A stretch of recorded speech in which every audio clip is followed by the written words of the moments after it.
That's what you can use to do that. You can also, down here in the lower right-hand corner where there's links, Oh, okay. you might be able to find a better link there. Although that doesn't look to be the actual Hangout. I always just use the big ugly one and just tell people to deal with it. You can do this little multi-track. What do they call it? A URL shortener. Bit.do. That would take You it. have to do that for every single one. Yeah. Let me, But you could just, again, post that into Canvas too. And yeah, that's what I was thinking of doing.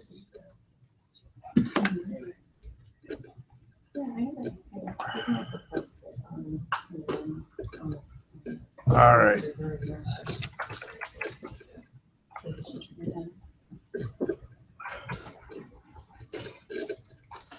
I'm going to post this link on Canvas, and if you want to try to follow on your machine while I'm doing this, you can. But I will post it. And as I said, I've never, not Seattle Conger. Wishful thinking, right? No, I don't know. I wouldn't want ownership. Oh, no.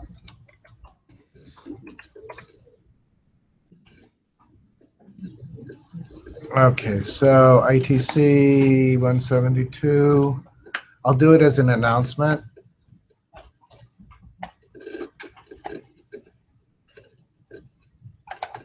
Did I? Actually, let's just post it like this. Let's see if it's there.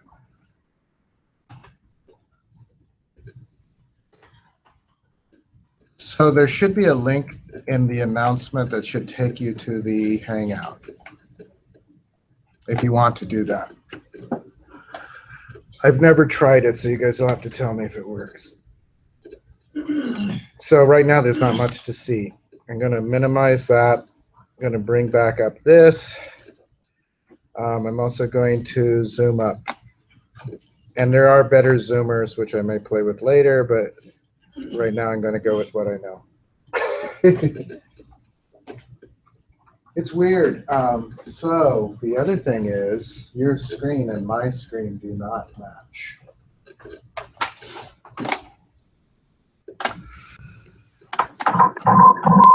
Oh, what is that? Someone had the microphone on. Someone logged that one. Let me, So yeah, that's another thing you would want to advise people to make sure that they shut off their microphones and. oh, that's because they logged into mine. Yeah. Yeah. The link worked, by the way. Oh, it did. Yeah, Okay. that's great. Can we see? We still can't see it. All right. So let's do file. Open, not open, new website. And it, for most of the what we're working on, we will do it this way.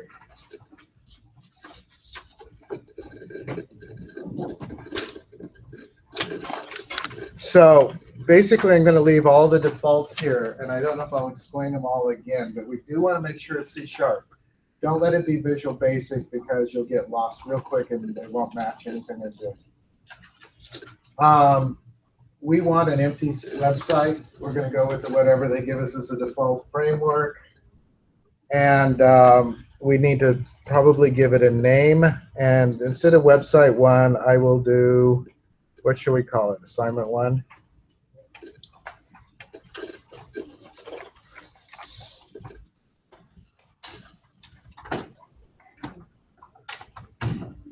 So again, this is where it's going to go. Users, SConger, Documents, Visual Studio 2015, Websites, Assignment 1. Instead of SConger, it'll be your wherever you logged in. If you're under Conference 4, it'll be Conference 4 there. Right? So whatever the current user is. You can change the location, but as I said, I think it's easier just to let it go where it's going to go. Which what? I just can't see the top of that window. Just empty website. And I'm going to do OK. Now, an empty website It literally gives you an empty website. There's nothing, and that's fine. We'll add the stuff. There are other templates which I would encourage you to play with. But the thing is that the other templates give you tons of stuff that you probably don't want.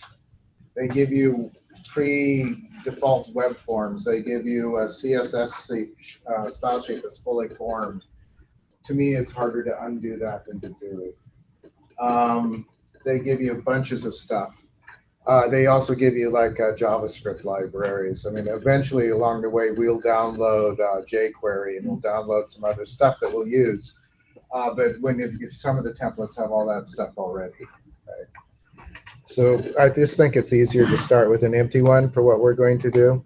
This is the Solution Explorer. This tells you what your files are. So again, it's off screen. This is going to be a pain. We'll add our files to here. Some of our programs will end up with, particularly when we get the MVC, there could be 30 or 40 files there. Right, so it can get pretty hairy. Over here, you have your toolbox. There's nothing there now because we don't have anything up that can use tools. And again, it's so the toolbox is going to be where a lot of the tools are. You can also add things to it, but we won't right now. You have your upper level menus. I do a lot of right clicking, but a lot of them are available through the website menu. If you miss any, if say you accidentally do this, so that I do not have my toolbox. I do have a server explorer, which we'll talk about later. That explores things like where your SQL servers are and things like that. You can get everything back from the view menu. So we can go down and toolbox is right there in the list. And you can click on it and you can have your toolbox back. Also, and this will drive some of you nuts, everything is movable. Everything is floatable. If you work at Microsoft and you have 3 big screens, this is really nice because you can put your toolbars over here and you can put your help files over there and you can have the center one for working. You know, it's very nice that way. Can you stick it? Yeah, you can stick it. So I'm going to, well, what I'm going to do is I'm going to move it to here and it comes back to where it was. It's a little tricky. Right, but it's still movable from that point. Yeah, I don't know if you can, so right now if I, Okay, well, there's a pin and a not pin. okay, that's fair. Okay. There's a little, you can't see it. There's a little pin which will make it so whether it slides in or out. Right, so if I click that little pin, it will slide to the side and you'll see Toolbox and Server Explorer. And you can get them out from by clicking on them. But if you want them to stay present, you can click on it. It's fairly, I mean, it's meant to be set up so you can use it fairly well. You know, get things done. So I'm going to right click and we'll add a web form. And again, typically that's going to be kind of a starting point to add a web form. So I'm going to go down to well, add web form. Okay, and by default it will be named default. And the first one I would let be that because default is the equivalent of index. It's just a starting point.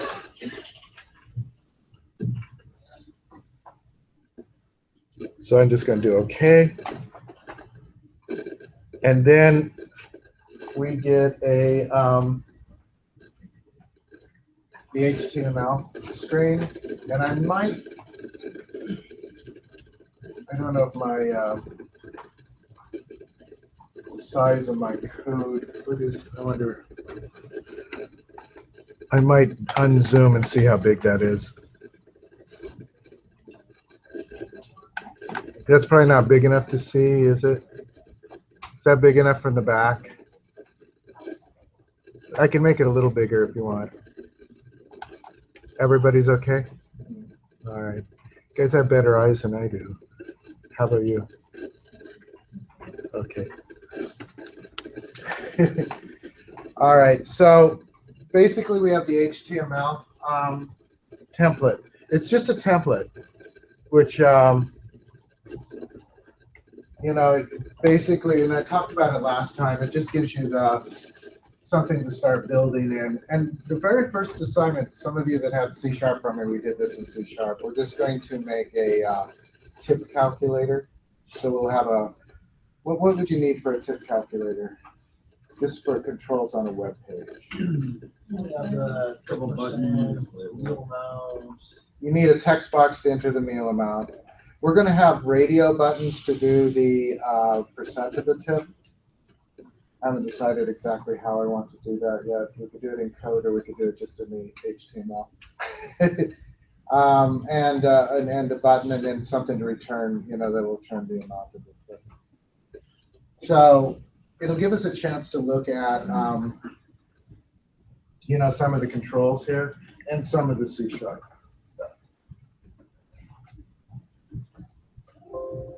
All right, so as I said, it's basically, this tells the server that it's going to be C#, that the code is going to be on a separate page that has the .cs extension. It inherits from default. There are tons of attributes you can add to that. We'll maybe talk about some of them as we go on. HTML5 doc type, but also XHTML. It's rare that you would see both. I think you can get rid of the XHTML without it complaining too much. I'm going to leave it though. The head is run out server because you could write your script there. You don't have to do code behind. You could do the code in the page, but I think it's a lot cleaner and easier to read if it's on a separate file. And the form, every control over here has to be inside of this form. You can't have any of the controls outside of the form. The div is irrelevant. You can get rid of the div. You can do all the divs you want when you do your CSS. Does that make sense? Is there anybody that's never done any HTML? Okay, everybody's done some HTML? Okay. And everything you did in HTML, you can do here. For instance, I could put it in the form or outside the form. I could do a real quick, like H1 tip calculator. You should probably also give it some kind of title.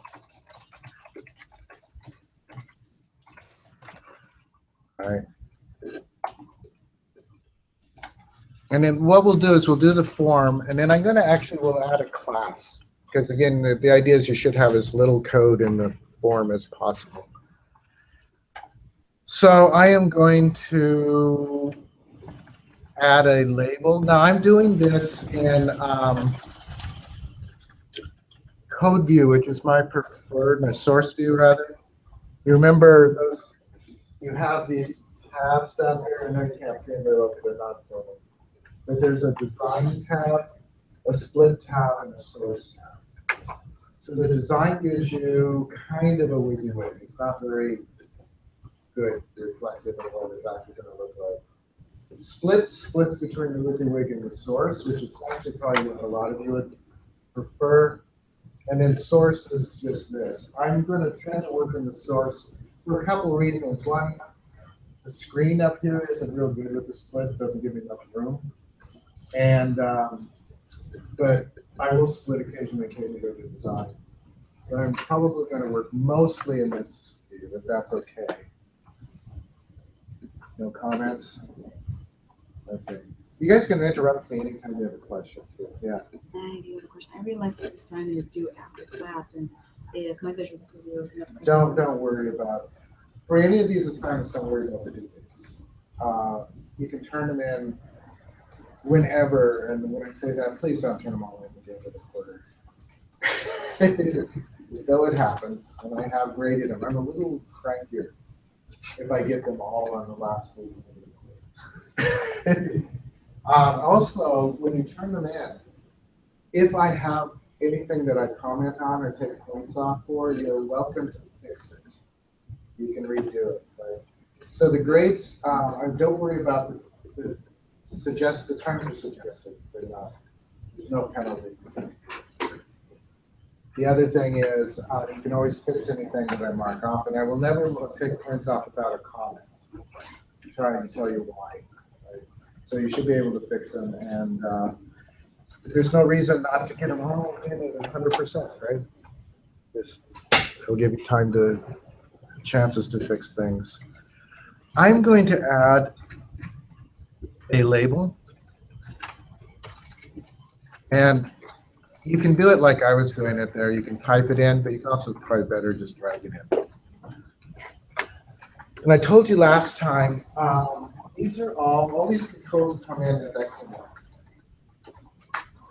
Sometime I have in the past taught courses in XML. But basically HTML, as you can see, is basically a subset of XML. XML is just tags and attributes, right? And there are some rules, like they have to be closed. This has ASP as a namespace. So it tells you that these all belong to the type, the vocabulary of XML that goes with ASP. For what it's worth, these all get compiled into bytecode. Same as the C#. It all becomes basically the same as the C# when it's on the server. And you could do all of this in C# if you really wanted to. You can make all these controls in C#. But typically you don't. Partially because it's harder to control and figure out where they go and all of that. This label I probably won't name. This is just my laziness. I'm not going to refer to this label in code. It's there just to tell me to enter the meal amount. So I am going to change the label on this text from label to enter meal amount. Couple of things about that. So I'll zoom up real quick. Maybe. Where is it? Oh, there it is. Can you change the label ID to meal amount? Nah, you can if you want. I'm not going to. As I said, I'm never going to refer to this in code. So it doesn't matter to me what it's named, but good hygiene might say it. Name it. So I zoomed up so I could show you in the properties for this label. Notice it has text equal enter meal amount. That's another way you could have changed it. You could change it in the properties window. And just to show you in the design, it says enter meal amount for the label there. They're all kind of interconnected. So I'm going to go back to source. And then I'm going to, now I might put, you don't have to do this, but I might put this all in a P tag for paragraph. I'm going to put that down below it. And the reason is, it just bugs me. Labels come across as spans. And I guess spans can exist without a paragraph tag, but that's not how I understood spans. The other thing I'm going to do in the same P tag here is I'm going to add a text box. You can indent these as you want. This one I will name, and I'm going to name it meal text box. And that's actually all I need. I don't want any text there. And that'll give me basically a label and a text box for entering. The text box is where you can enter text, right?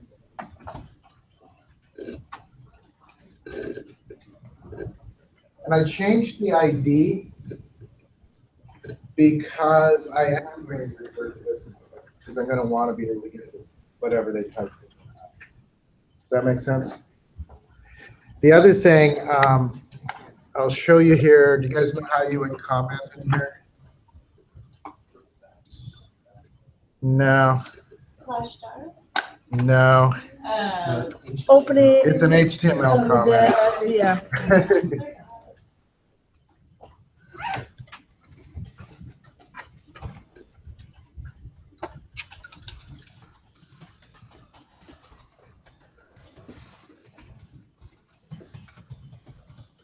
And //.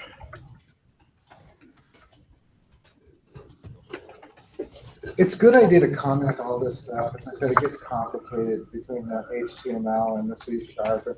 It's a bit weird though because you have to comment everything slightly differently. But this just basic HTML comments work. So, yeah. So will that actually show up in the course record page? That comment? It should, because it's actually built into the Okay, but the ASP code not. the ASP. This will show up as a span. This will Okay. show up as an input text box, type of text box. Okay. Everything in the every ASP control has to be rendered as either an HTML control, right, a regular HTML control, or as JavaScript. But they either come across as JavaScript. I mean, because the browser needs to be able to understand the end result. So this goes back to the server. The server says, "Oh, this is a text input type," but it processes any extra things that the browser didn't understand, and then it outputs it to the browser in terms the browser will understand, which is just HTML and JavaScript. It's a kind of a, I think it actually happens the same with PHP or something. Basically, the PHP compiler outputs it as anything that has to go back to the browser has to go back as HTML or JavaScript. All right, so we have that. And again, just a real quick reference to design. I'm not worried about length particularly. We can maybe when we're done apply a little bit of CSS. All right, so I'm going to go back to the source. So I hear myself being echoed.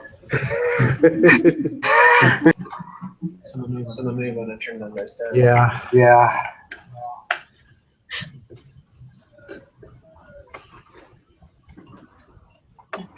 All right. So there's a couple of ways that we could make basically what we want to select the tip amount. And we could do it in a couple of different ways. One of them is actually assigning an array to the list box. And I may do that just to show you an array. So let's add a, whoever's got the sound on, it might be good to turn that off or down. I don't think it's coming from mine. It is? So if I turn my sound off, will it record with sound? Will it? Okay.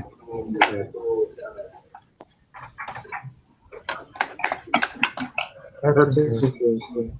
Yeah, that did kill it. Huh. It wasn't doing it. That's strange. All right. So anyway, what I want to add here is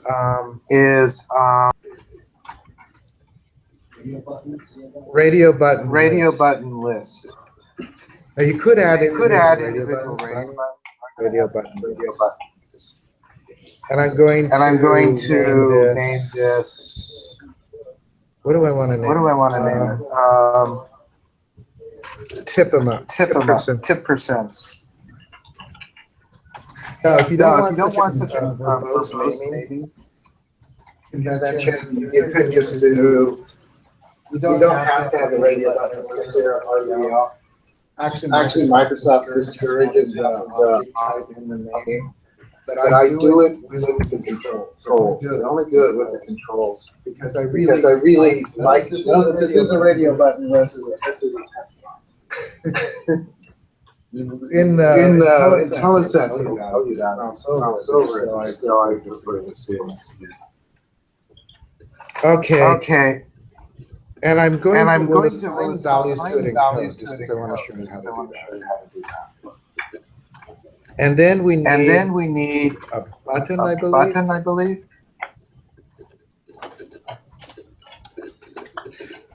So let's add a Let's add a button. button. I'm just going to Bring it in here. and I'll just call it submit button. I'm trying to be consistent on how I'm naming things, and I am horrible at that. And I'm going to do this as submit or calculate. I'll say submit because I calculate. I'm still in Zoom. I don't really need to be in Zoom for this. Just on Zoom, and then I'll bring it back.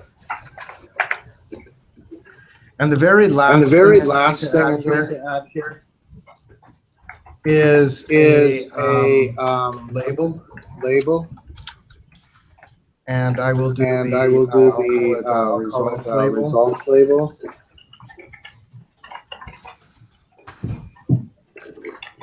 And I'll get rid of the text because we'll assign the text. So the theory is we're going to enter the meal amount. We're going to select. We'll adjust this. So we're going to select it for 10%, and then we'll click a button and then it'll result with the amount. Or just on the homework it says for the other options, you guys here know text box, or can we do that one as well? I think we can do. I think what we will add is another text box. But I thought I would. Yeah, we're showing how it goes, and then I think we can add the same the text box. The text box. You got a double Oh, okay. Which would just show up as a list.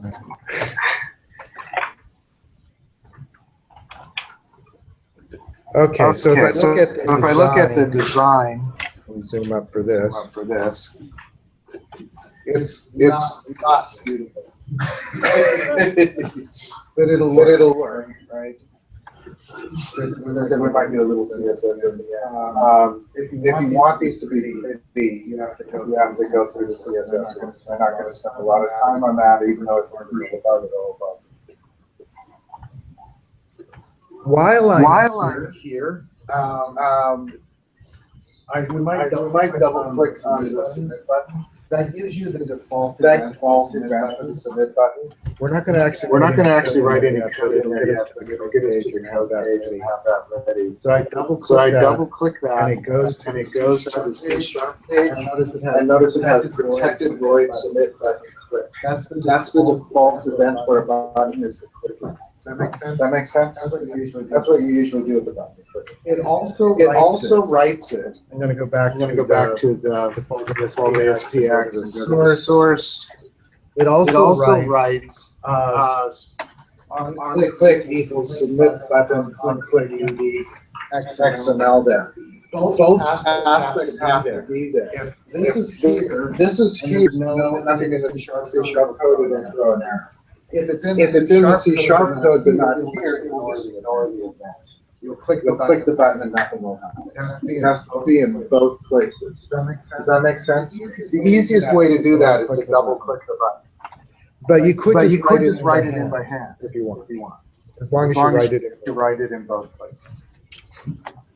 Now notice up here while it's still I have to go on the screen though.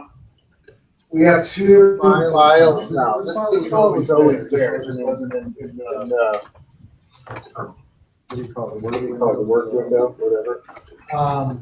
This This is the C# one, and this is the ASP. When I go to the default CS, CS, you'll see that it is C#. That makes That makes sense. And again, you can do this. And again, you can do the inside, C# inside the web page. the web page as as tag if a you want. tag if you want. Better, I think, It's better, I think, to do it outside here. All right. All So right, partially because this is about learning C# for for a fair a number fair of number you, of you, I'm going to populate those. This this button's just a code. You guys, Guys, ready? ready? Anytime you get too far ahead. So I'm going to make I'm an going to array. make an array. I'm going to call it. Let's the array. I think would be I think tip percent will will be the name of it. Actually, one thing I have to do. Anybody Anybody know? to make it an array. Make it an array. Square brackets, yes. And I'm going one of the things you can do is you can actually just assign its values. I'm going to do that right now. I'm going to say 10%, comma, 15%, comma, 20%. In quotes. It should be consistent. It's going all the others out. And then I'll also put in other for right now. And then a semicolon. At the end of that defines an array. There's other ways you can do it, but that's a quick way. Now what I want to do is assign that array to the radio buttons. And we called it, was it tip% radio? tip% radio button list. And it's in the IntelliSense. So you can choose it from there. And I'm going to do data source equals tip%. And then there's one other thing I need to do with that tip% buttons list. You need to do data bind. Then I'll talk about this.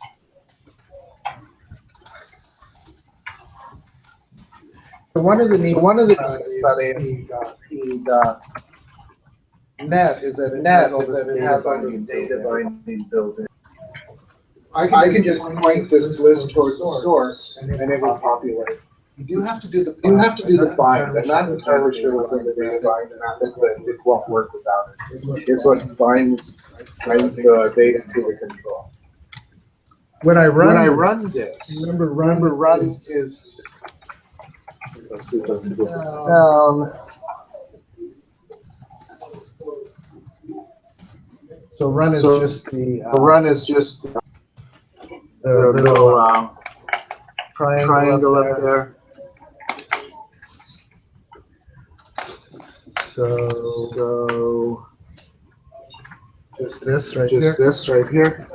And you don't have to run it. And you don't have to run it in Microsoft Edge. You can choose Chrome or whatever.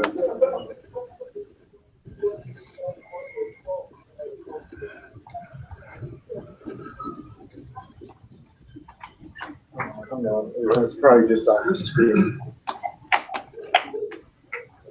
So this is what we got so far. Interview box with the box. We've got our 4 radio buttons and our signal. So this is what happens. So this is what happens when you bind it. That wasn't bad. That was 3 lines of code. Right? Oh, well. Does that make sense? Does that make sense to you guys?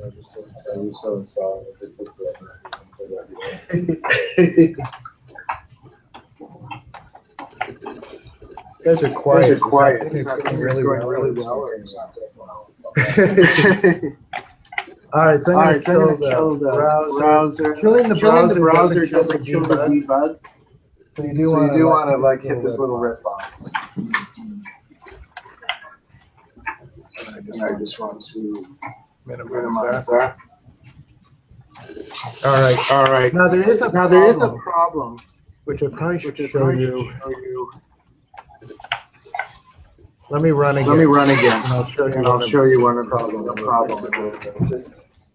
And then we're going to do add other text box, and then I'll show you how to do the tip class. So what if I choose 15% here, and then I do submit. Notice that there's nothing chosen. If I hit 10%, I hit submit. Nothing's chosen. Anybody know why? Why? No, we don't need to loop through. It's refreshing the page. When you hit the button, it redraws the page. This is a behavior of all web pages. It doesn't remember anything. So in order to get it to remember our we have to change something. This is a little piece of this one actually is totally close open. This is a little piece of Microsoft trickery, but it's something you still have to handle in other languages too. In this.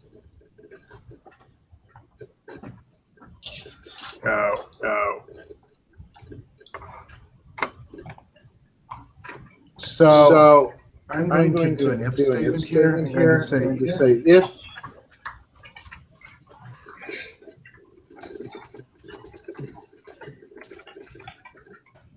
And I'm going to put curly braces around all of this. Okay, so does anybody have any idea what this is? This is format for me. Why does it not like?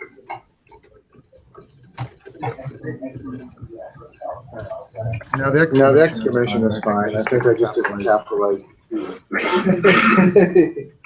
What is the exclamation? Yeah, it's negative, not. So if not post-back state, then do thing. What? So if not post-back, do the thing. Then do these. So postback, the idea of postback is that every time about basically postback is an event. It goes back to the server and it kind of redraws the entire page. What this does is Microsoft uses it to track is this the first time you're drawing the page, or is this a redraw? If it's a redraw, it says basically this says do this on the first page of the page, but don't do it on a redraw. The effect of that is that it will reserve your. How does it do that? Well, actually, what it does is it writes it to a and then the hidden field is copied back to the server. And then it's copied back. There are other ways to do it. It's a little bit of a pain. Typically, this is how you have to do it. In other web pages, so you'd have to write it. Or you'd have to make a server there. You'd have to have some kind of thing that would preserve that information, and then when the page reloads, rewrite that. That's essentially what's happening here. So now when I run it,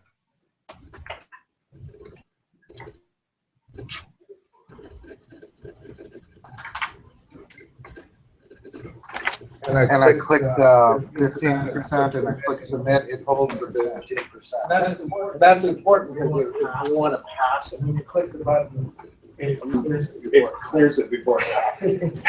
So now we can pass the 15%. If I choose another, it can also. And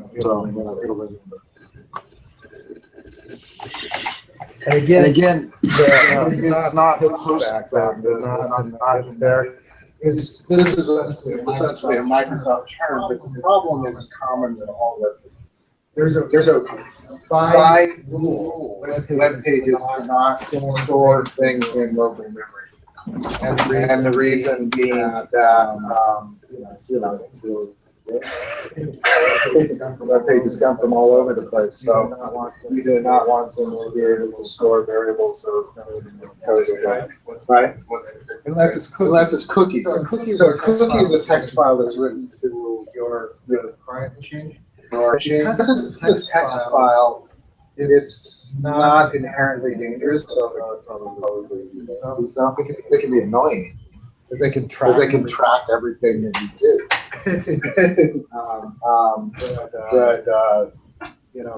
Basically, it does allow you to store. A lot of pages say they're not functional. They don't allow you to do cookies. You've been there and you said that. The other option, one of the things that ASP will do is create cookies, And the web page, the host, the client refuses cookies to the server. So you can get So away with it.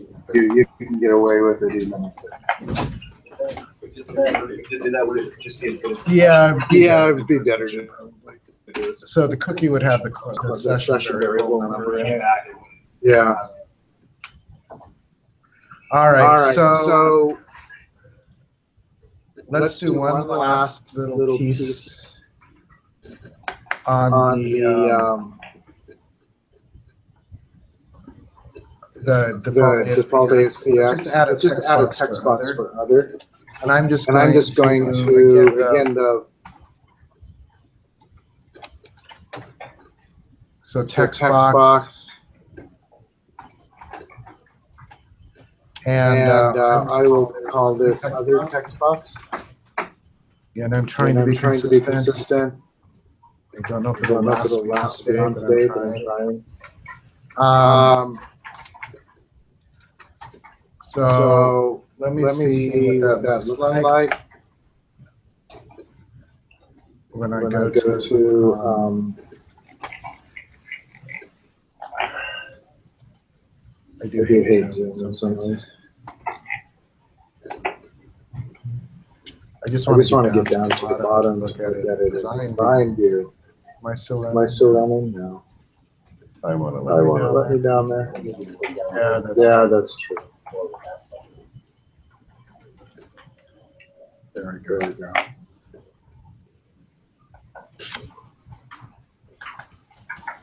Where did the other text box go? Oh yeah. So I don't necessarily want it there. Yes, I do. Did I put it after the submit button? Yeah. Let's go back to the source. I did. So let's put it above this. I'm just cutting it and I'll post it out here. And again with CSS, you could position these a little better. So I'm gonna look real quick at design and see if that makes more sense. It's still pretty ugly. I think doesn't matter, but just because that bugs me, I'm going to put no, I don't want a panel.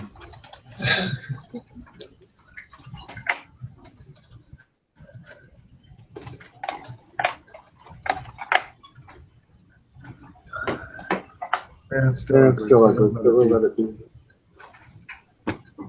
I'm curious what that looks like when it runs. But it's close enough. It's not good. It's close enough. Yes, you can. You could. I mean, no, I just put a P tag. Yes. I just put a P tag around. I actually didn't put it around. I did around the Yes, I'm moving things with tags and position. You could put a break. Yes.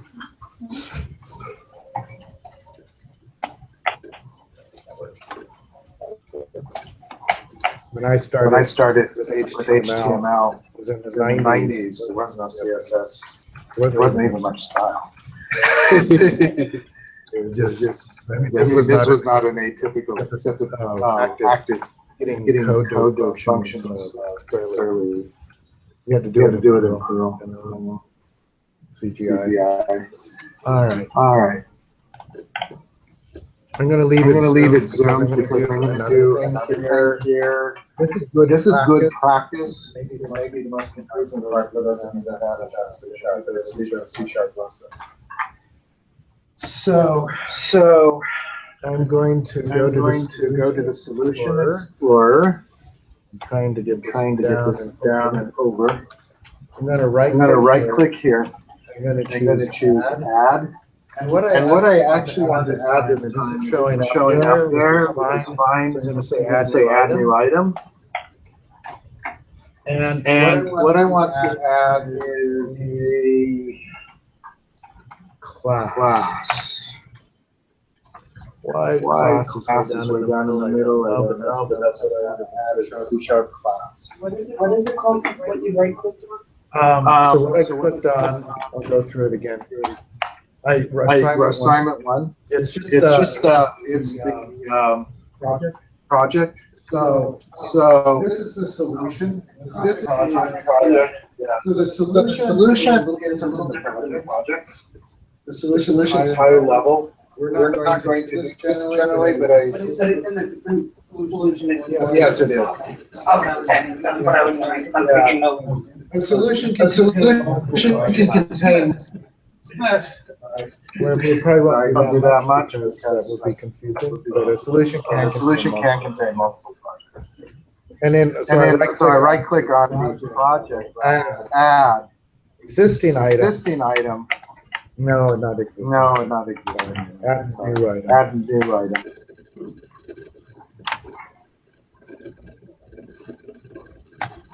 And then class, which I had to scroll down for. I'm going to name the class. Let's just call it tip. A lot of you, some of you did this in this general C# class. So I just called it tip.cs. If you don't do .cs, it'll let .cs. And I'm going to do add. It gives us this warning. Basically, if you're going to do a class, you should probably put it in an app code folder. You do not have to, but it is a good idea. So I'm going to say yes. And so what it did, it created an app code folder that is added to the C# class. This is part of the idea that I was talking about earlier, functionality. So because this is going to do calculation, you can easily do it in the web, but it's better not to do it in the web page. It's better outside. And then just call it. It's just better. It's just better structured. Yeah. Have you changed the name of the site and Yeah. Now you can rename. I don't think there is a rename for that. You can rename it after the fact.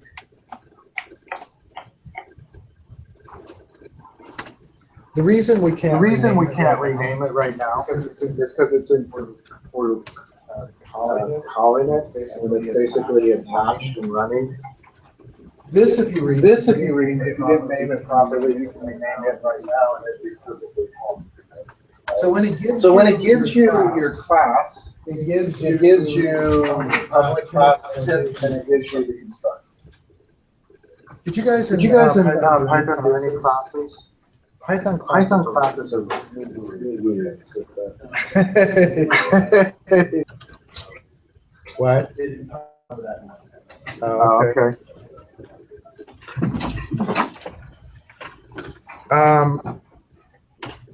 Classes, I'm going to just do a real quick comment. So not files, fields. Classes tend to have fields, and I'm going to show shortcut for it later. But what kind of Is this basically like classes in Java? It's exactly like classes in Java. Yes. Java and C# are almost identical. Python is quite good.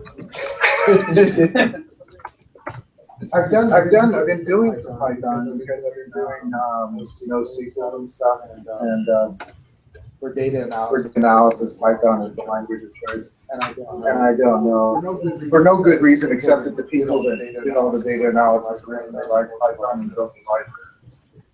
It's not inherent in the language, but there are a lot of neat libraries now for data analysis. Fields. Anybody know what fields are?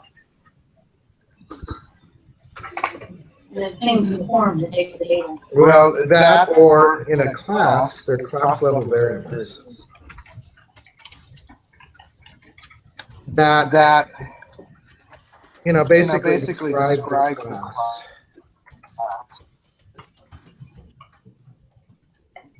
So if you're going to calculate a tip, what kind of information do you need? Okay, so we've got. I'm just going to do like double. Actually, I'm going to make this because I am going to cheat a little. Oops. Public with a lower.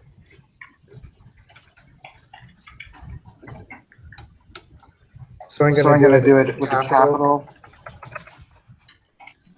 I'm going to do set. Get. That creates a property. This is a shortcut notation. If you've done Java, it's basically this is creating the set and the get without having to do it. It functions as if you had written the set. Is this a shortcut of visual video thing, or is that It's something you can do. As far as I know, no one does that. In any other language, you'd have to write a set. Is meal amount a field? It's a field and a property. A property is basically the so the set allows you a set allows you to change it, and a get allows you to see it. Typically, the field is private. Yeah, that's a lot to explain. This is a shorthand for letting you see it. When we start dealing with data, the data classes or sets look like this, where all the data is. Does that make sense? That's good because it didn't make sense to me. What else? So you said 10%. So I'm going to do the same thing with 10%.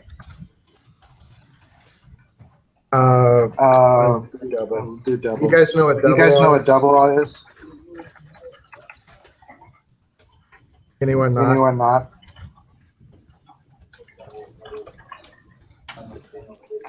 It's a data type. What any more about it? Yeah, it's a float. So basically what that means is it allows decimal points. There are other ones that you could actually use decimal if you want, but double is the biggest float.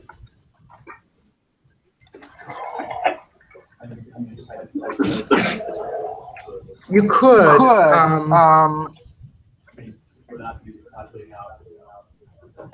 You can use float. You can use decimal. I would put use decimal before you use float. With decimal, you have to say what the precision is. Right. Yeah. Double is some millions.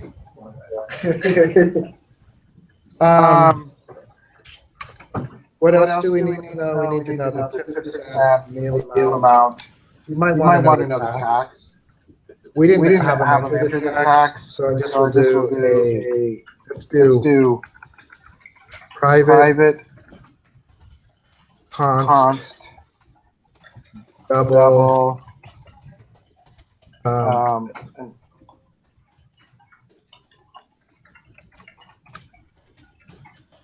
what is the tax percent? Yes, I did. What? 9% will work. So this creates a constant, different variable, and then you can't change it. It's double, it's private to the class, and the naming convention for constants is also that. This is actually just being chintzy, and I'm going to try to make this a realistic class.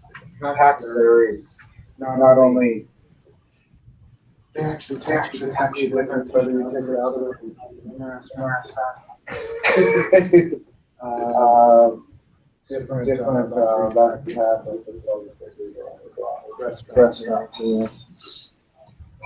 But we'll leave it at 9%. Yeah. Is the last line closing the class tip? This one. No, that where it says public tip, parentheses. No. Well, I mean, This is just constructor. We could ignore the constructor. Or use it.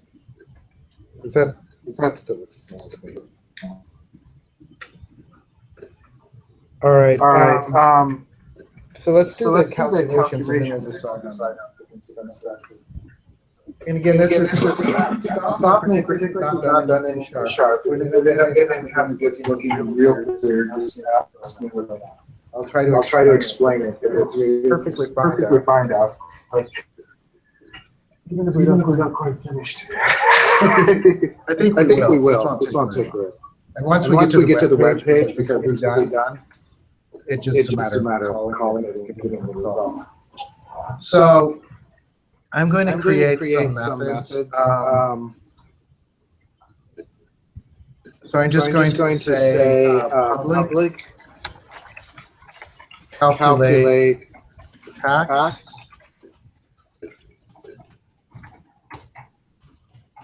And I'm just going to say meal amount. So I need to give it a return type. So let's return double.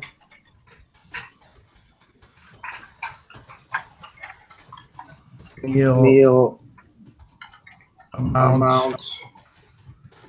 My brain is gone. I just want to say return meal amount times tax percent.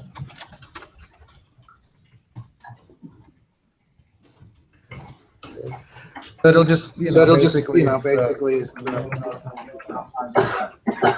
be the amount of tax. And the return statement is going to return that and it's going to return that. Does that make sense? To everybody, it's basically like a function of return a number.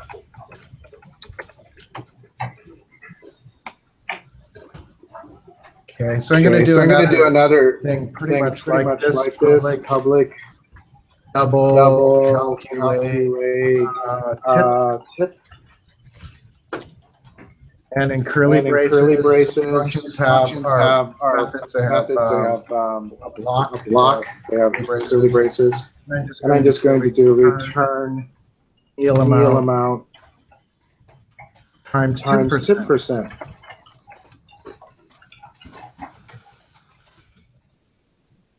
And then the last thing I'm going to do is return total.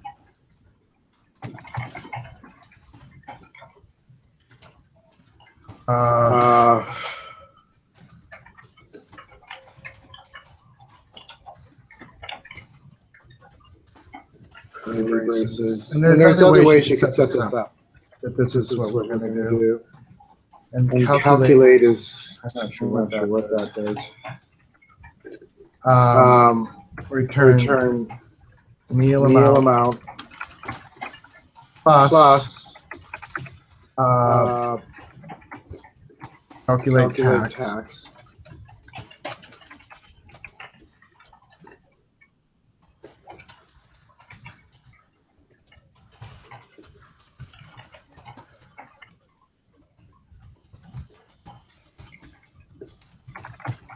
So I'm using the methods to come up. I spelled that wrong. All right. And that's our Those are our methods. methods. Basically Basically calculated. calculated. Questions on those? Questions on those? Do they make sense? Because they're so Quiet. I mean, As I said, I'm hoping that's because it's making sense and not because it's totally confusing. Are those three assessors? Actually, an assessor is a get, and a mutator is a set.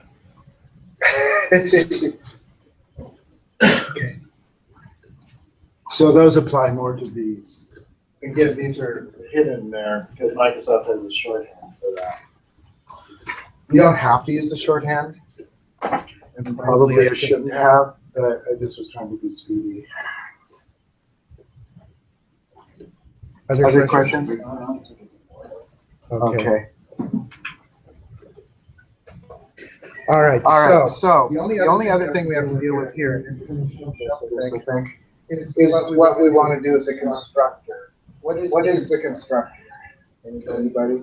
You create an object, so basically it's going to do whatever the constructor is. Right. It's initialization. Right? So it just initializes the class. Right now, What we have is an empty constructor. Right. Public so constructor in C# always has exactly the same name as the class. So my So my class is called tip, my constructor is called tip. It's public with no return type. Every other kind of type would have some kind of return type. Even if that return type is void. Void means it returns no, doesn't return a value. Double would mean it returns a type, a number that's a double. Constructors have no return type. So we could We initialize, could initialize things in here things in here if we want. So we could say that meal meal amount amount equals zero. equals 0. And tip percent equals 0. You don't have to do that because that's what it means by default.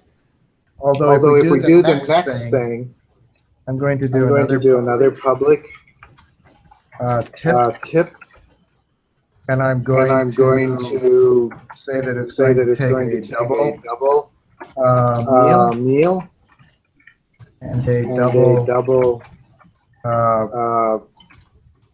percent. And curly braces, and then I can say meal amount equals meal. And actually, let's make that lowercase.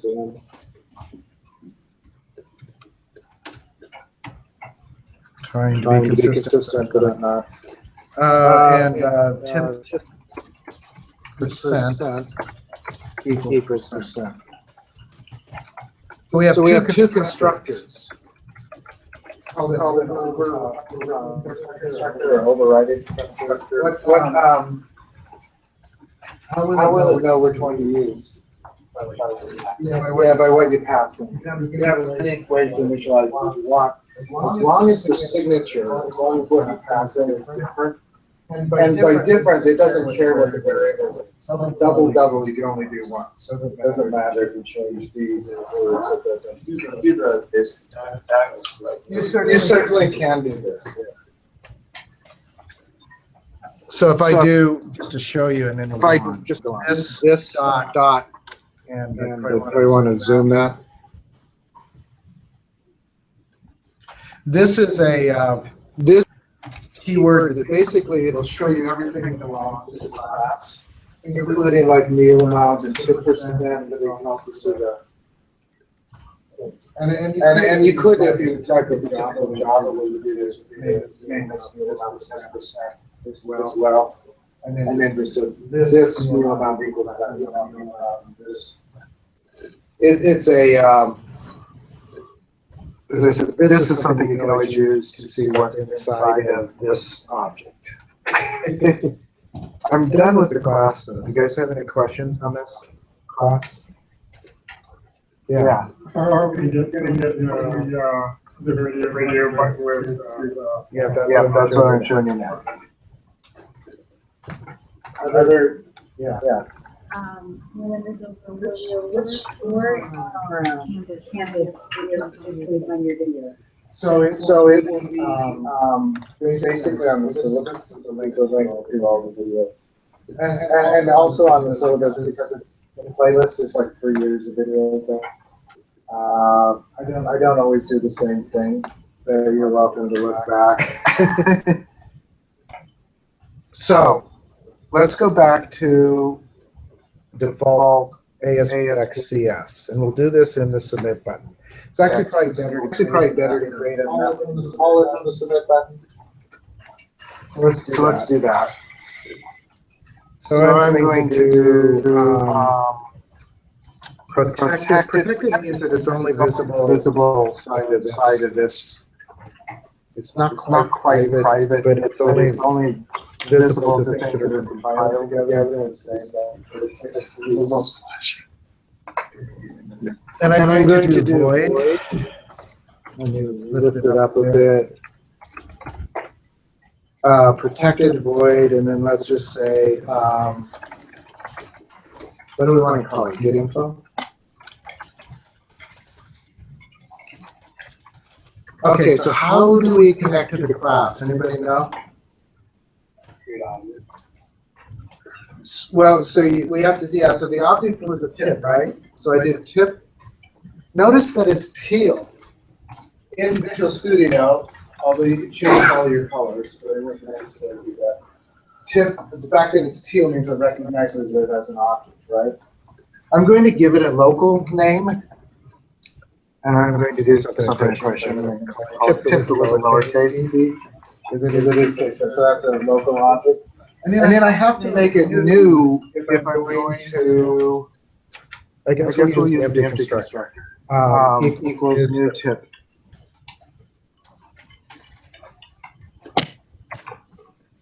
Okay. So this basically declares it as a new object. The new is what makes it run the constructor. The fact that there's nothing in the parentheses means we're running the empty constructor. The one that didn't take any minutes. So in that one, I have to assign things to. So the meal amount. So I could do tip dot meal amount is equal to. I have to do something like default parse meal amount or meal text box dot text. I'm not doing any validation here, just to let you know. One should do some validation. I'm just passing in the text from the text box to the meal amount property in the text box. I'm assigning the value that's in the text box to here. What does the double dot parse mean? So, right, anything in the text box is a string type. You have to convert it to a double. You don't have to do that in Python. You have to do that in JavaScript because they're not type strictly type. But C# is, so you have to convert from one type to another. This is basically what the parse does. It looks at the text in the text box, and it says, "Can I convert this to a double?" If not, it'll fail. It'll throw an error. And I can show you later, and I'm going to go out for time, but I can show you later some ways to validate that so that I can make sure that it doesn't just crash the whole web page. Which is what it will do now if you don't. But do you understand too the logic where we're just passing that value to the meal amount property in the class? Now the tip is a little different, right? Because we have, I'm going to do this a little bit, if, and basically I'm going to say if text, what did I call the text other? Oh, other text box. Dot text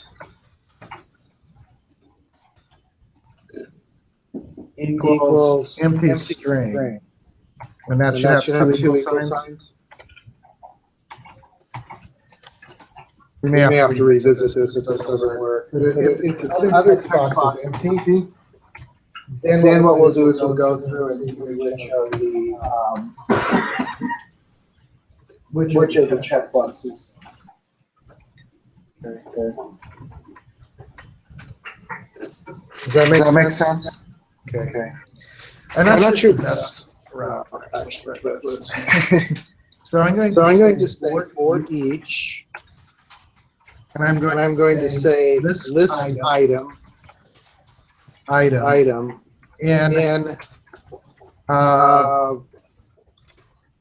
10% radio button list dot items. Does that make sense?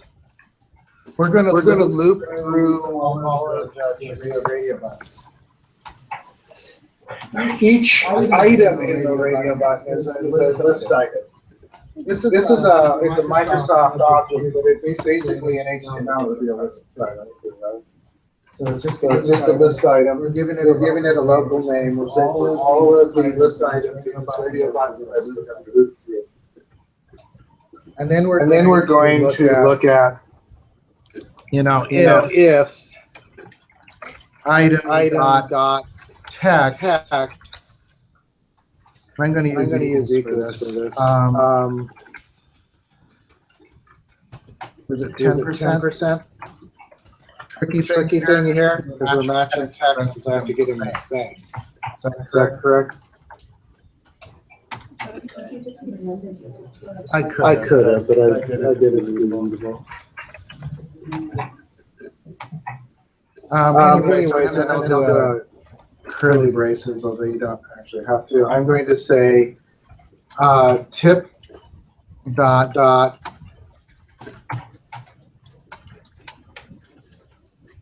percent is equal to 0.1. There are ways to do this less manually. I'm going to copy that. I'm going to make it else if. Is that right? No, it's if else. And I didn't spell else right.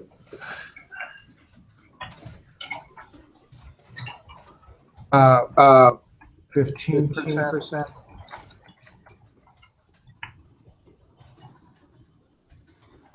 And then the same with now it is also.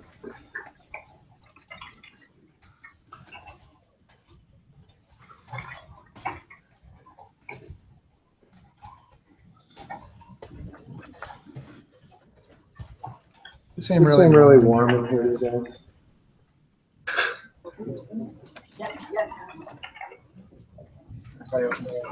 I'm right over there.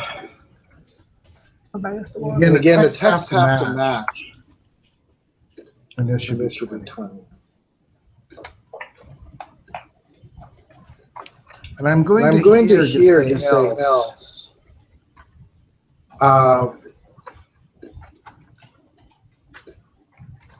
And put the percent at 0.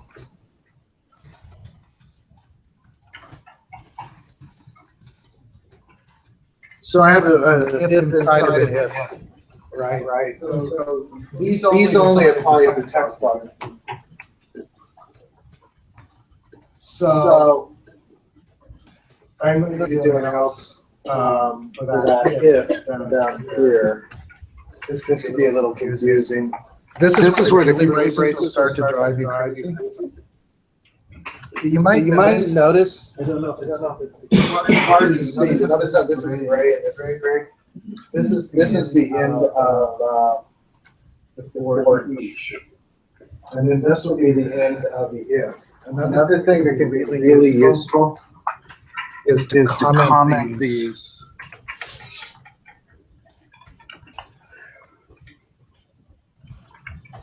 Oops.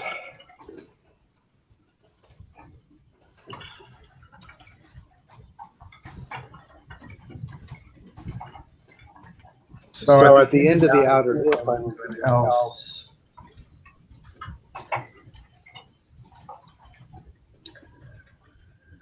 and basically say that tip.tip% equals double dot parse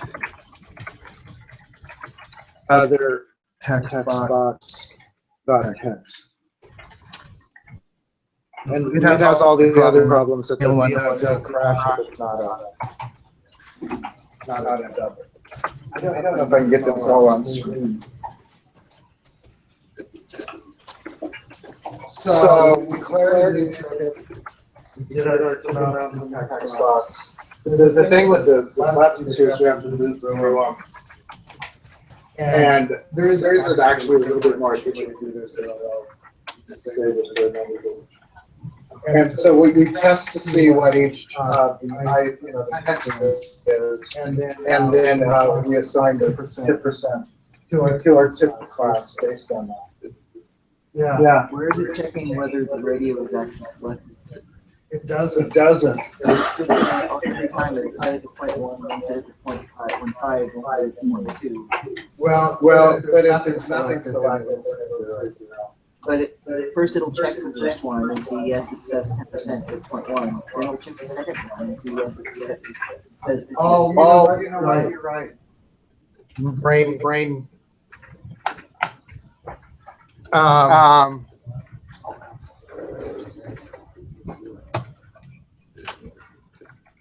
If we triple if.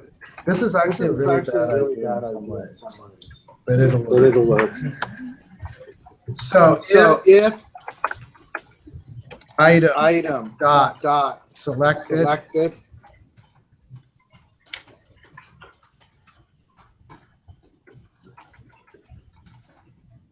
equals true. I don't know if you need the equals true. See if it gives us item dot selected.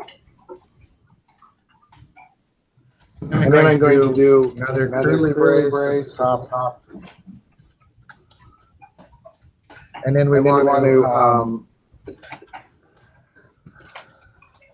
this would be the inner, or this would be if selected. If selected.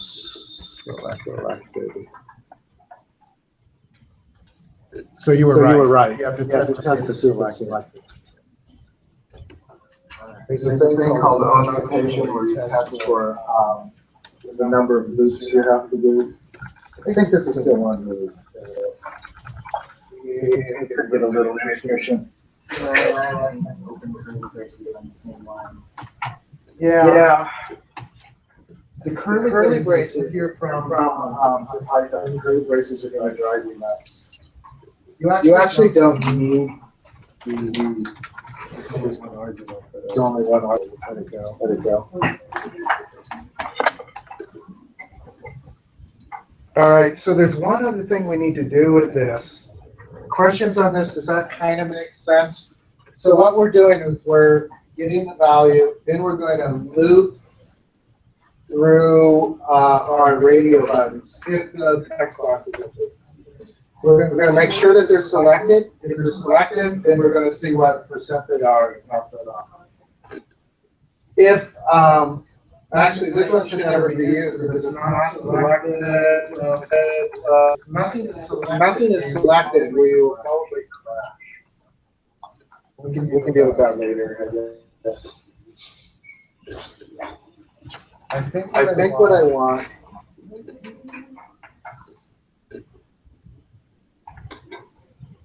if selected.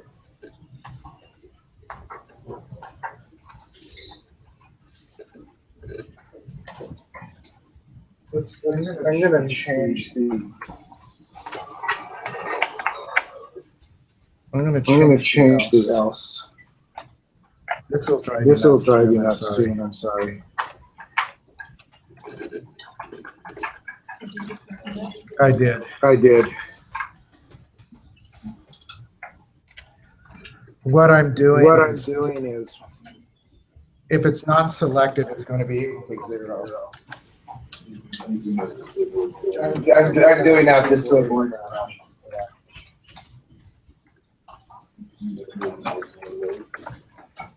Well, yeah, let's not. There are things we could do for error traffic and stuff that we don't want to do that. We will eventually, but we don't want to do that. So what I did is I removed the else. And up above, I just set the tip percentage to 0 for the selected. I don't need that in, do I need this in here?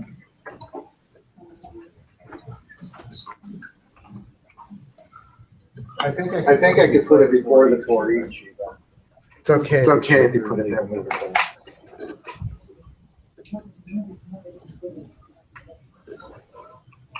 Just so it doesn't loop through that every time. So don't panic about that. And if you had it in else, it's all right.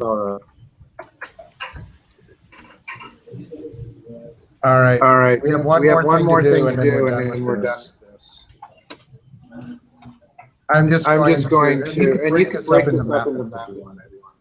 You could have a separate method that picks out the tip percent. That would actually make a lot of sense. And you know, a method that gets the meal amount. That actually would make it easier to debug and having all this in one thing. But I'm not going there now because it's only 5 minutes. So I'm going to do the results. So I'm going to do, what was the name of my label? Label result label. Dot text equals. And I'm going to do like tip dot meal amount to string. Because it's a double, we need to convert it back to string to display it. I might also just do like amount.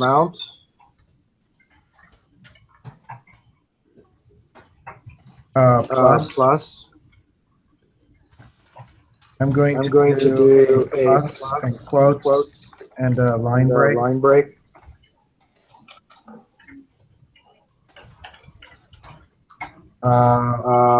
Plus, and we could actually break the line there. I'll call it say tip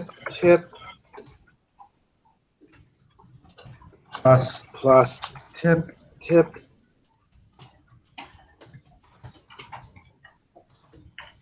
Actually, I don't want this to be meal amounts, right? Tip, calculate to string. These are always a bit of a pain. Then I'll do plus. Does this make sense at all? Plus,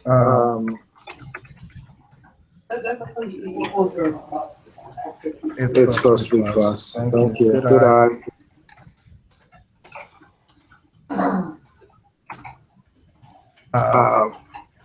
Plus tip dot calculate tax. Should I do that before? It doesn't matter. I'll do it right now. To string.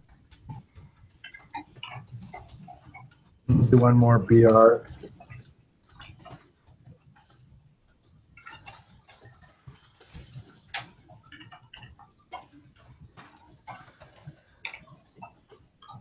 And we'll do total.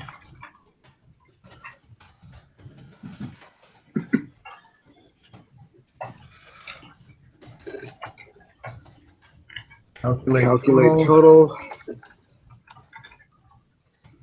To string.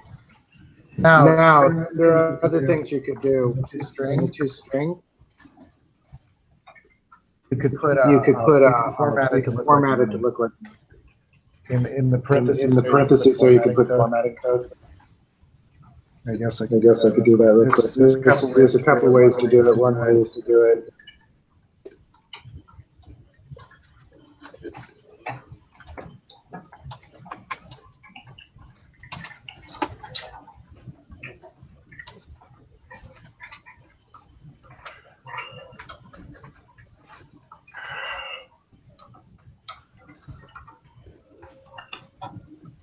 can't type.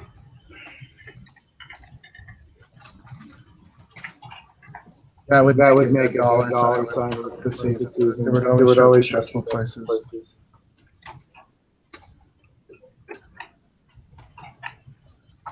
At the end of all of this, we need some Michael. So this gets it back from the class. The ones up above send it to the class. This gets it back to the clip class. Does that make sense? The weird part is just concatenating it all into some kind of statement at the end. I could have done three. I could have done like board labels instead, and then we've had to concatenate it. Yeah. Oh, no, I'm trying to figure out. I'm not saying. Let's see if it works. And then we can talk through it, and then I will post it. I'll show you. How you can post it. Where do you have errors? Well, let me see what happens when I run. Oh, you know, one thing that happens is we have to call get info from the button. Let me see if mine has errors.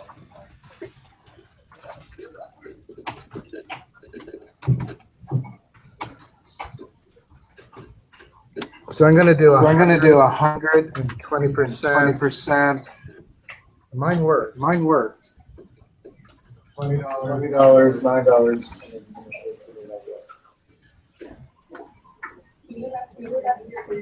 Yeah.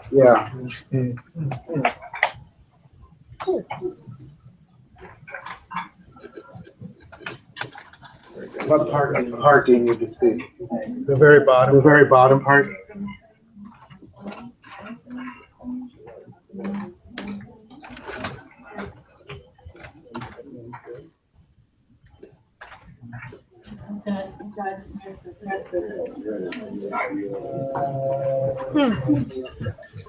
My other is wrong.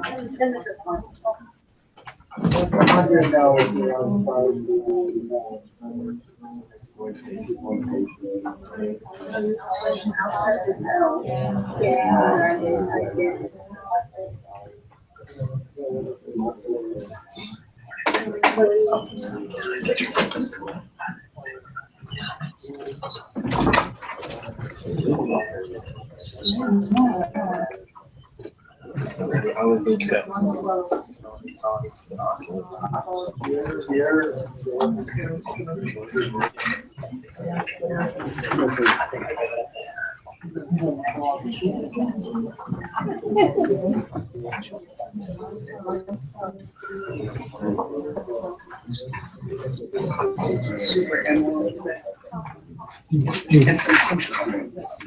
See if it works. That's what I'm saying. Super emerald. It works, but the math is wrong.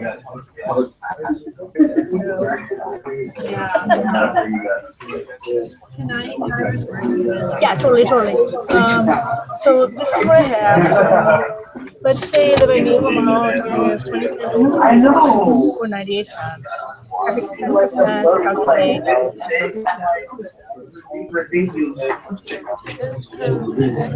Typical this breakdown is wrong. What's going on is that if you put another, like I want to know 25%, well, it's going to add a tip of 25. Exactly, but that's not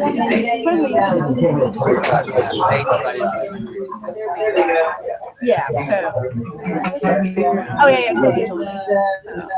This one. No worries. Let me know if you need me to scroll up around. Yeah, exactly. That's more of a user issue thing than a because it's calculating correctly. It's not fixing logic or it's just bad user experience. But I just wanted to get the initial working first, and then I could go ahead and use that.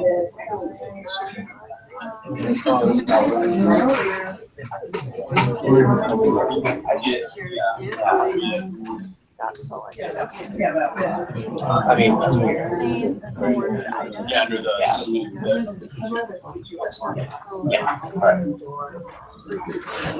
Yeah.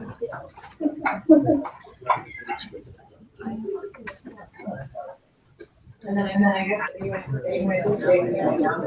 I can scroll down a little bit. I'll scroll down.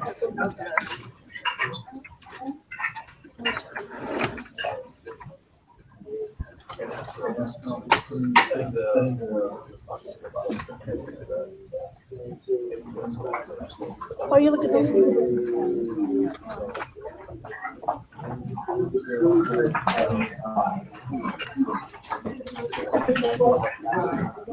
going to bring you up right now.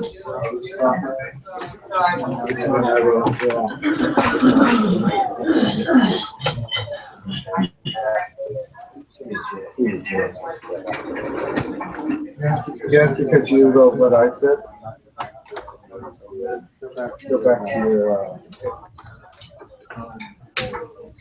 So you wrote 10%. Oh, you did. Did you add the? Look at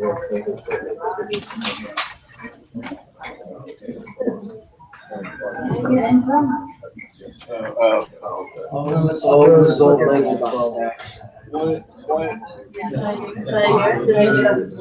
Yeah, I just wanted to see what, no, actually, if you can go if you want. I post this, so, if you need help,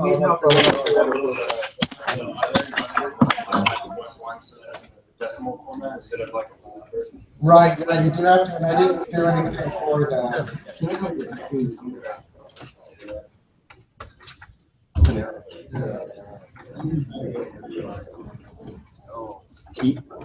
Did it work?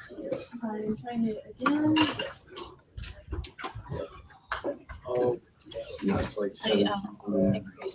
Oh, cool. Yeah, perfect. No worries. Oh. Where's it getting you? Well, it's not giving me a. Oh, right here.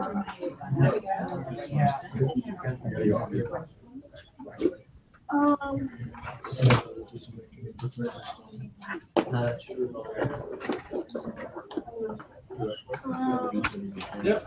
I moved. Yeah, I moved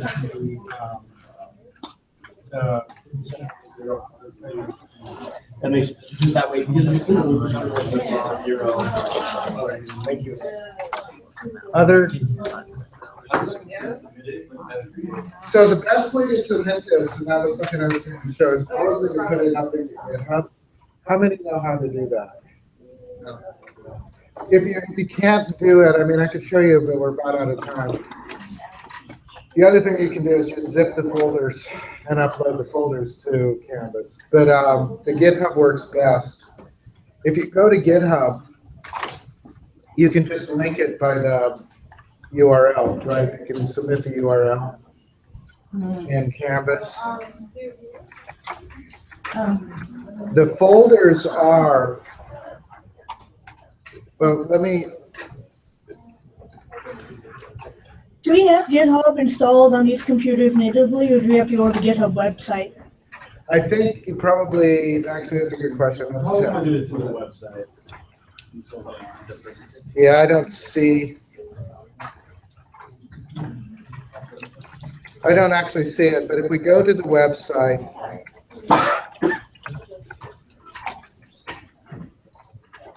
and I could zoom here.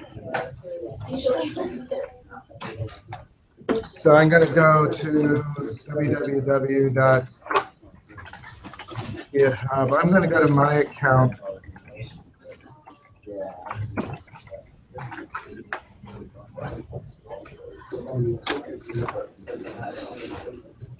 Which is SP Congress.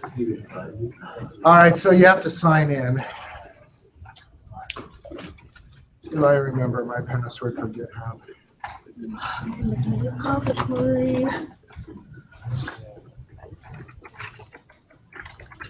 This is ITC172. Yeah. Hey, I did. So, once I've logged in, one of the things you can do, there's a little plus here, create new. Going to create a new repository, and I'm going to call it ITC172 assignment 1.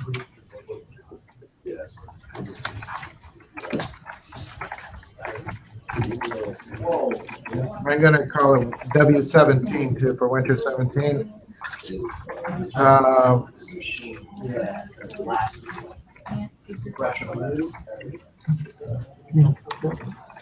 Yeah, actually that would be our tip calculator.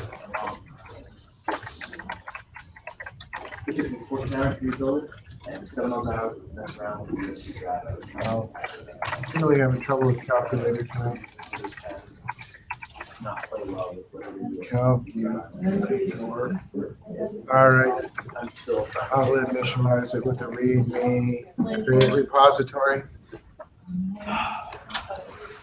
And then you can upload files. So I'm going to go choose my files. Where they are is documents, Visual Studio, websites, assignment 1. And I'll upload all of these. It usually won't do that.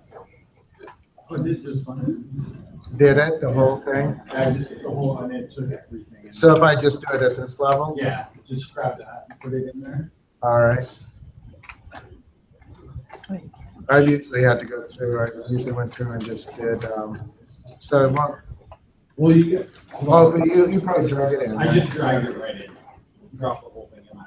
Well, let's try that. Because if you upload by files, you have to create your own folders and things. Yeah, but if you just go like, so, yeah, I just dragged it over into that one right there.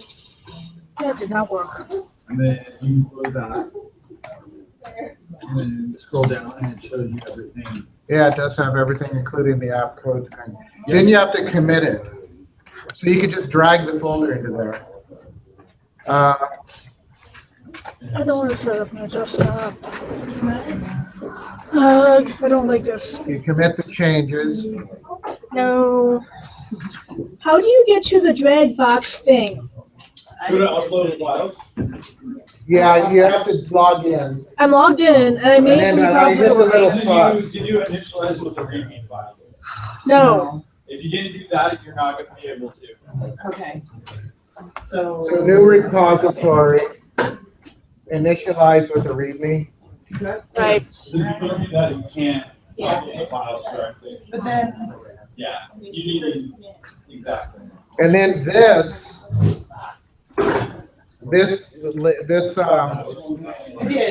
can't see it. That address is all you really need to submit it. So if I go, I don't have it. Ding. Open, so I have to Okay. go. Okay, that worked. Thank you. Yeah, well, so you submit the GitHub link. In the Canvas, there's a thing you can submit a URL. Submit it, the URL. I was going to go to Canvas and do that.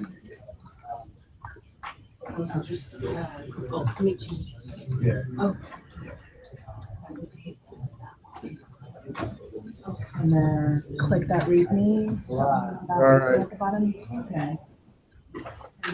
Okay, this all makes a lot of sense. Okay, cool. Now. Oh. And then how do I drag it? Is it working now or not? From here? It didn't. What I'm going to do is I'm going to go into my. I actually don't know if I can submit unless I change the student view. Okay, go to documents.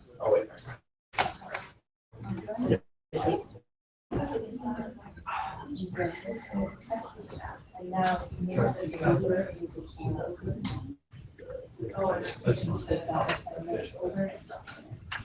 I'm going to go to student view. Turn in assignment 1. What's the URL? And then, so there's a website URL. So if you just paste in there, submit. It works really well in Canvas. In the grade, it gives a picture of the Canvas page, and then I just click the view in another tab, and I can navigate through GitHub. Yeah. Yeah. Okay, I got it working. All right, I'll come look. Okay, your GitHub. Yeah. So I actually just submitted to GitHub the assignment. So if you go to spconger, github.com, spconger assignment 1, ITC172 assignment 1, all the code will be there. I'll put a link to Canvas too. Cool. Yeah. Can we go ahead and submit the assignment right now? Yes, we and can. If we, because mine's not working technically, so I need to work on it some more. Can I submit it and then keep working? I'm probably not going to look at these too carefully because we did them together in class. Okay. But I could maybe take a look at it in a second.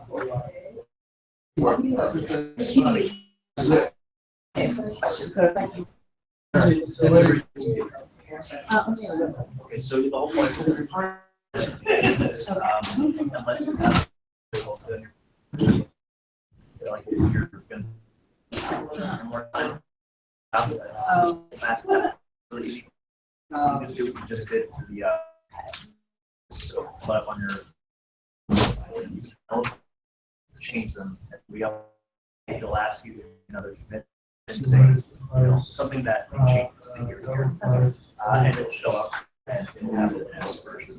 Do I need to even say anything about making changes? If, like, let's say the top instructor who won't even look at it until Friday.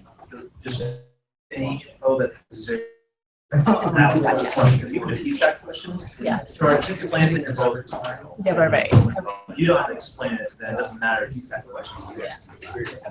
Great. As long as, I mean, I used to start off by keeping a small little silly things that were, that's over time, that's not a great thing to do. Because Okay, cool. Thank you. I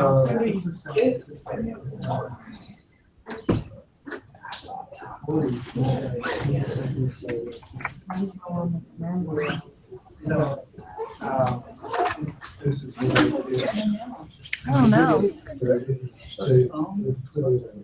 Yeah. Oh, she's up there. Yeah. I don't think there's any here left early. But It has to be public if you don't want to be paid for that. There are some students who get the free counts. Yeah. And you just need to have a secondary email address of your school email address. And then have it for the upgrade. You know, given how complicated this was for a first second trying to follow me, I think you guys did really well. thank you. Yeah. You want me to look real quick, or you Oh, want to just go? no, that would be great. Thank you. So, what am I doing? No. Okay. Over there. Yeah, let's just do that. So basically, I'm not getting any errors, but when I enter my information, I don't get any results.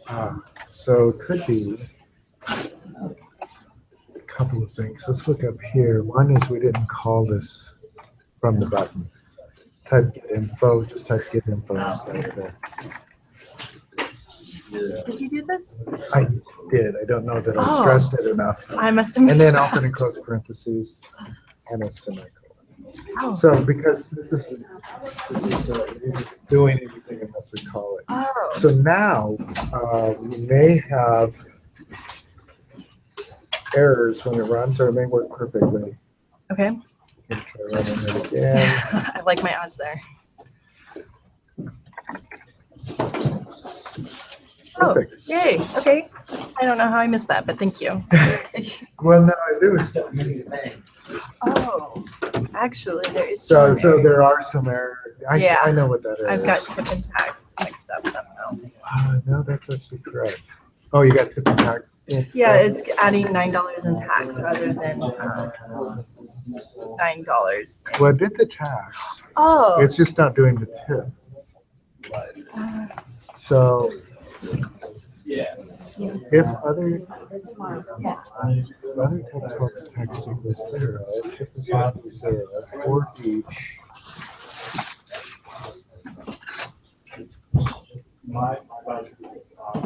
That should work. Why is it not calculating?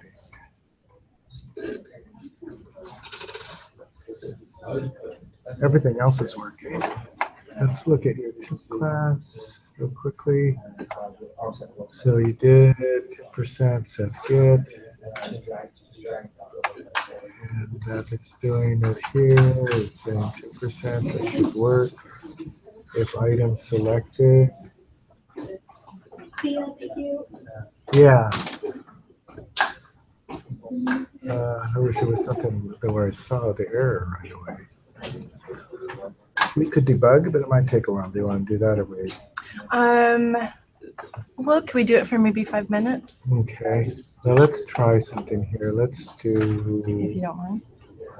I'm going to put a breakpoint here. I'm going to run it. Go ahead and just type in 100 and okay, so it's here. Yeah. So it should say that's true, but it went down here. Oh, I know why. Very simple now that I see it. These have to match the text exactly. Yeah. It should work now. Great, thank you.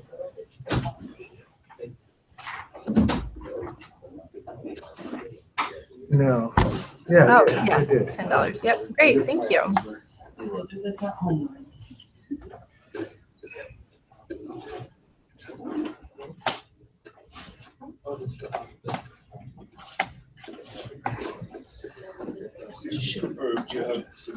I prefer GitHub, but as a URL, right? yeah.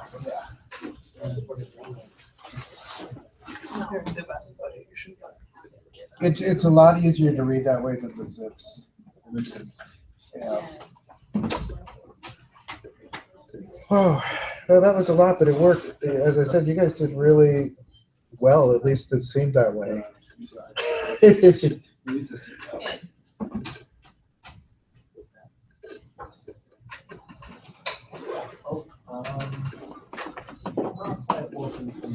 Okay, I'll take a quick look. Yeah.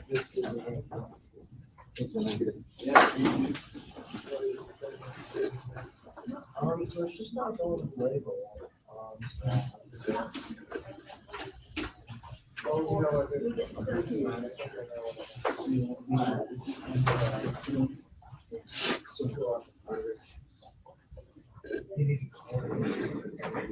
Oh, so we call it info.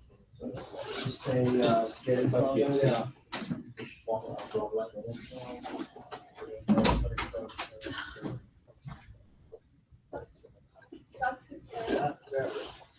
Because it wasn't being coded. Oh, I thought so. Do you have anybody in your class that needs that book? What's that? Do you have anybody in your class that needs that book? Maybe. I mean, probably a lot of people. Are you trying to sell it? Yeah, I have one. Yeah, how much are you selling it for? How much are they selling right now? The book store. Sorry, new it's 140. I think this was just one. It's like 110 or something like that. But we don't even have any. That'll be like 80. Thank you. I wish you would have talked to me. I didn't know. Yeah, dude. I just it's at 1 o'clock. I think it's 3174. 3174. I would just go in and be like, hey, $80. Okay. Thank you. Networking. Oh, all right. It has to match it exactly.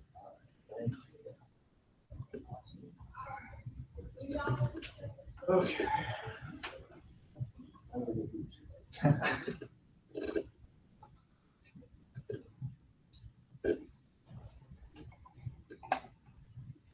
Close. Let me stop the video.